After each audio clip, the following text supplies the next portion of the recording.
E3 2014. Right now, we're going to talk about the newly announced Wii U game Splatoon, and joining me on stage is a man who did not develop Splatoon. However, it is a man who got to play it. I did get to play it, and I also just really wanted to crowbar my way up onto the big stage. My E3 has just been running around to different appointments, and this is a break for me. Well, Maxwell McGee, your crowbarring has been a resounding success. Before we get to the discussion of the game, you actually did an interview with one of the developers, right? Yeah, one of the guys at Nintendo Treehouse. I spoke to him just about the game in general. That's going to set everything up, and I think we're going to go to that right now.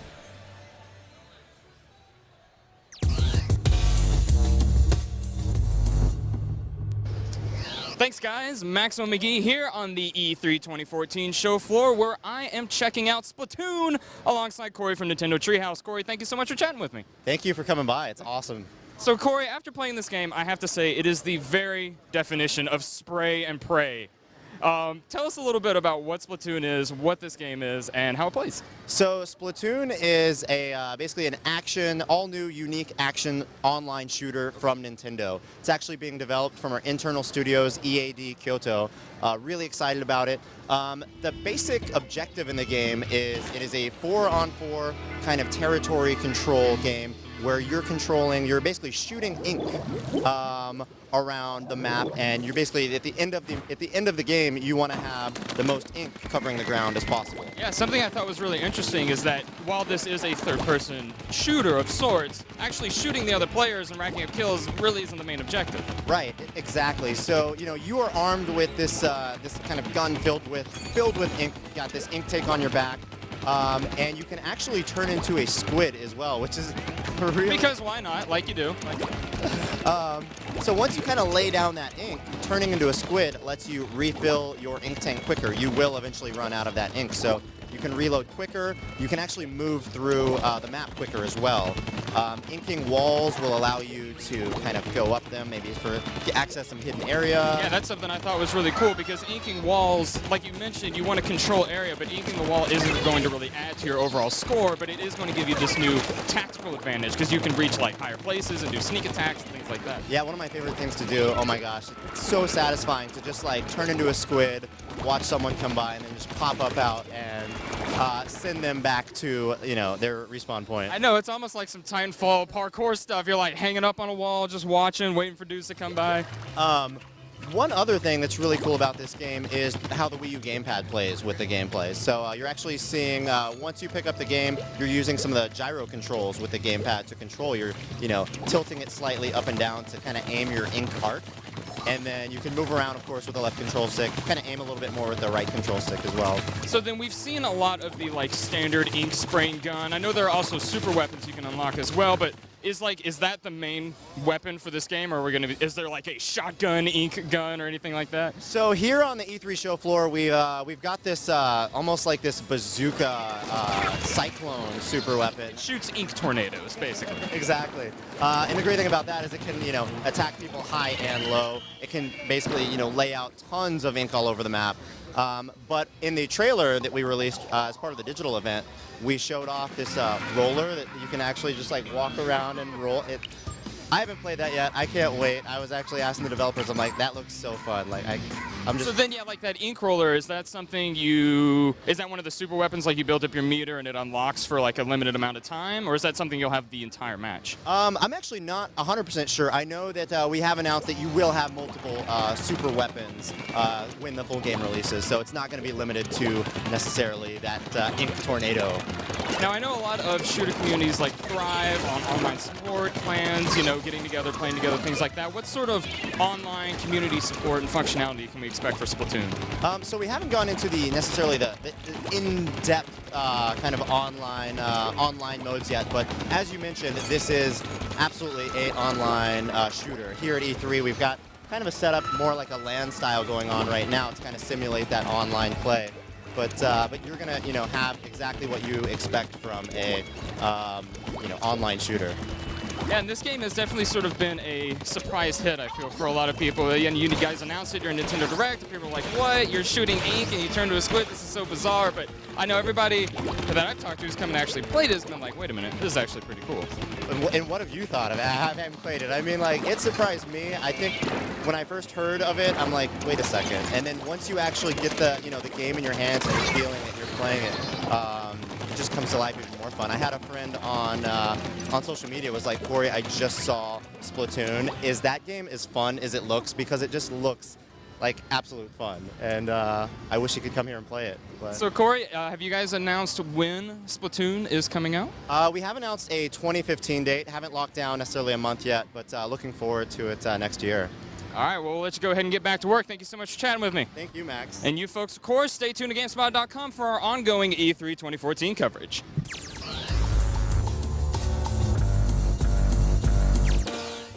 And now we are back here up on the stage with Maxwell McGee, noted Splatoon expert. That's right, resident senior Splatoon editor, as it were. I also got to fulfill a wish of mine, which was to throw to a video of myself. Because I knew this was going to come out of the show, so I started out the interview like, oh, thanks for tossing it to me or whatever. So. Yeah, and you stole my thunder in the process. That's my job. I'm the guy who throws to stuff. So, Splatoon, what did you think about it? I had a lot of fun with it. It has a lot of really great ideas. It's like, obviously it's a third-person competitive shooter, but since it's from Nintendo, it has sort of this colorful, cutesy vibe to it. Sure.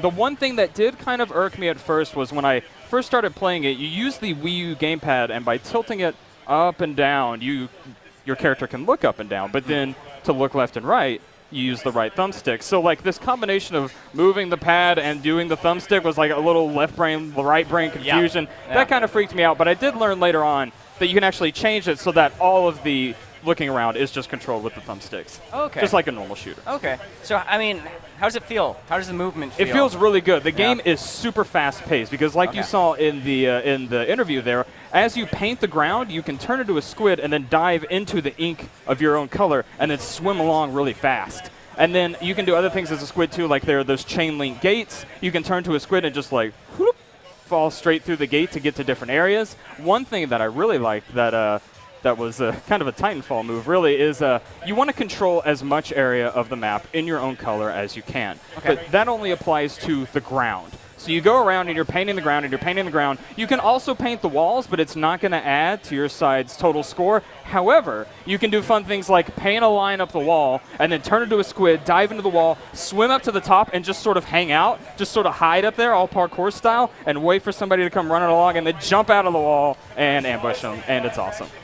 So we've got some Twitter questions here, and I'm going to I'll do the best that I can. I'm going to disqualify Bob Jones because his question is, how long will a typical match be? How many different colors are there? Release date? How many different games, modes, and / maps?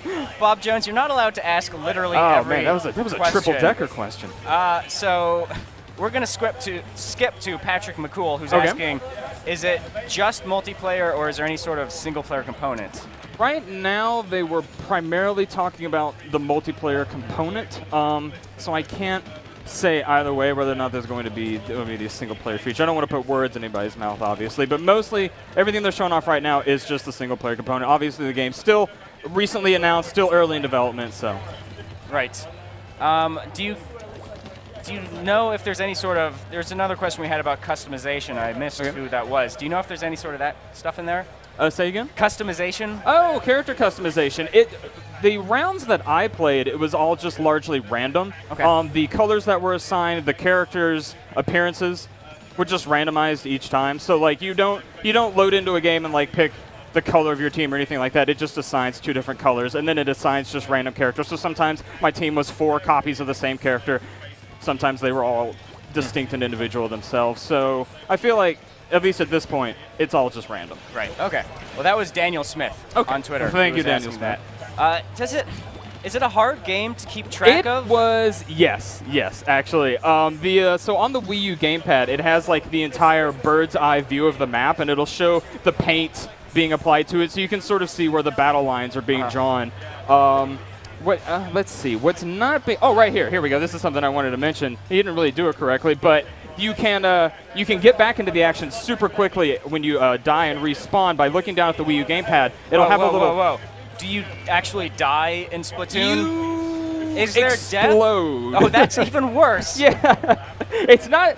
Yeah, I mean, you do die. Okay. And then when I asked the guy, yeah, you die. You come back to life. You're a weird paint squid monster. Maybe you explode and then like reform later on. I don't want to get it.